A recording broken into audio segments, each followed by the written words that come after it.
আসসালামু আলাইকুম, সবাই কেমন আছেন?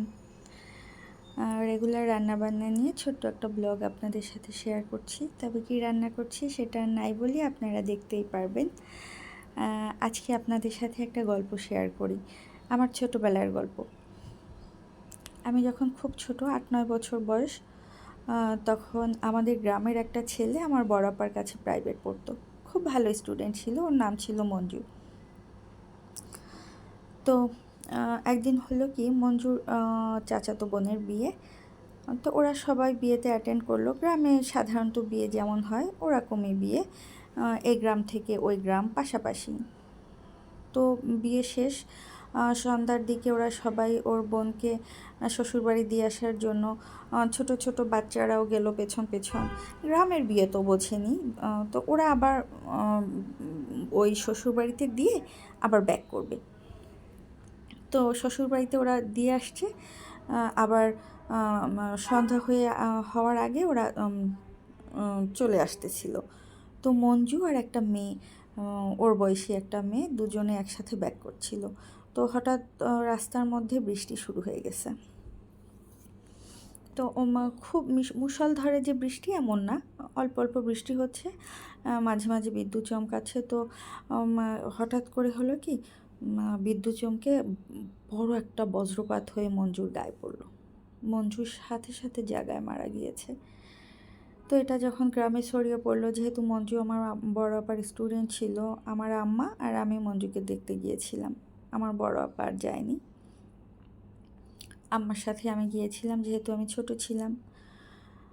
তো মঞ্জুকে দেখতে গিয়ে যেটা দেখলাম, আমি আজ পর্যন্ত সেটা ভুলতে পারিনি। এখনও রাতে ঘুমাতে গেলে আমার চোখের সামনে মঞ্জুর সেই বীভৎস চেহারাটা ভেসে ওঠে। আমি সত্যি বলছি, আজও ভুলতে পারিনি। বৃষ্টি হলে আমার এই কথাটা মনে পড়ে যায়, আজকে বৃষ্টি হয়েছিল, তাই আমার মনে হলো গল্পটা আপনাদের সাথে শেয়ার করি। মঞ্জুর গায়ে একটা সবুজ কলা পাতা রঙের একটা গেঞ্জি ছিল, পরনে একটা প্যান্ট ছিল। মঞ্জুর সেই গেঞ্জিটা এক সাইড একদম পুড়ে গিয়েছিল, গালের এক সাইড থেকে চামড়া উঠে গিয়েছিল, প্যান্টটা খুলে গিয়েছিল। এটা দেখে আসার পরে আমি অনেক দিন অসুস্থ ছিলাম। আমি পুকুরের দিকে তাকালেও মনে হতো পানির ভিতর থেকেও হয়তো বজ্রপাত হবে। আমি যে ভয় পেয়েছিলাম, ব্যাপারটা আসলে সেটা না। এখন বড় হওয়ার পরে বুঝতে পারছি আমি ভয় পাইনি, তবে খুব কষ্ট পেয়েছিলাম যে একটা মানুষ চোখের সামনে দেখতাম দৌড়াদৌড়ি করতো, খেলতো, আমার আপার কাছে সে প্রাইভেট পড়তো, তার এমন অবস্থা হতে পারলো। তারপরে আমার আম্মা করলো কি, দেখলো আমি যেহেতু অসুস্থ হয়ে যাচ্ছি, আমাকে নিয়ে কিছুদিনের জন্য আমার নানা বাড়ি বেড়াতে গিয়েছিল। তো নানা বাড়িতে কিছুদিন থাকার পরে আস্তে আস্তে আমি ওটা ভুলে গিয়েছিলাম। কিন্তু এখনও আমার খুব মনে পড়ে ব্যাপারটা। যখনই আমি ঘুমাতে যাই, হঠাৎ রাতে ঘুম না হলে মঞ্জুর সেই চেহারাটা আমার চোখের সামনে ভেসে ওঠে। যাই হোক, তো গ্রামে তখন একটা গুঞ্জন ছিল এরকম, যে যারা বজ্রপাতে মারা যায় তাদের নাকি কঙ্কালের অনেক দাম, অনেক দামে বিক্রি হয়। তো এমনি মঞ্জু মারা গেছে, এটা ওর মা বাবার জন্য একটা অনেক বড় শোকের ব্যাপার। তার উপরে একটা টেনশন যে ওর লাশটা আবার কেউ চুরি করে নিয়ে যায় নাকি। সারা রাত জেগে ওনারা মঞ্জুর লাশ পাহারা দিত। কি যে একটা অবস্থা ছিল, একটা ভীতিকর অবস্থা ছিল। গ্রামের সবাই খুব কষ্ট পেয়েছিল, যেহেতু একটা বাচ্চা এইভাবে মারা গিয়েছে। ওর কবরটাকে লোহার তার কাটা দিয়ে বাঁধিয়ে রাখছিল, তারপরে সব সময় পাহারা দিয়ে রাখতো।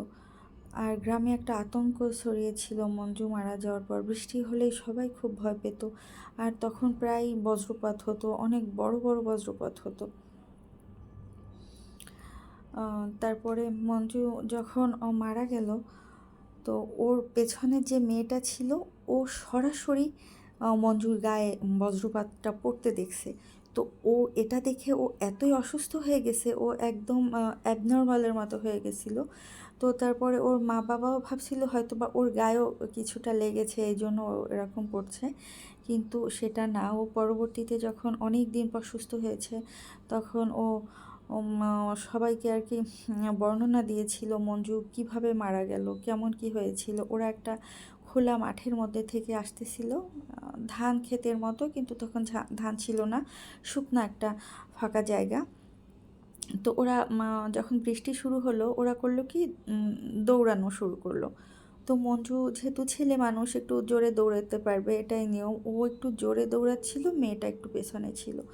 মেয়েটার নাম মেবি ছিল হুসনা, এই টাইপের কোনো একটা নাম, যাই হোক নাম যাই হোক সেটা আমাদের দরকার নেই। তো ও মেয়েটা সুস্থ হওয়ার পর বলেছিল মঞ্জু প্রায় ওর থেকে 20-25 গজ দূরে ছিল আর ও একটু পেছনে ছিল। তো এরকম ওরা দৌড়াচ্ছে আর কথা বলতেছে। মঞ্জু বলছে হুসনা তাড়াতাড়ি আয়, আর ও বলছে একটু দাঁড়া। তো এরকম হঠাৎ কথা বলতে বলতে একটা বজ্রপাত হলো। তো ও পেছন থেকে দেখলো জাস্ট বজ্রপাতের একটা শব্দ হয়েছে আর জাস্ট মঞ্জু মাটিতে শুয়ে পড়ছে। ওই ফাঁকা জায়গায় ছোট্ট মেয়ে, ও ছাড়া আর কেউ ছিল না। ও ওখানে অসুস্থ হয়ে কোনোভাবে দৌড়াদৌড়ি করে বাসায় আসছে।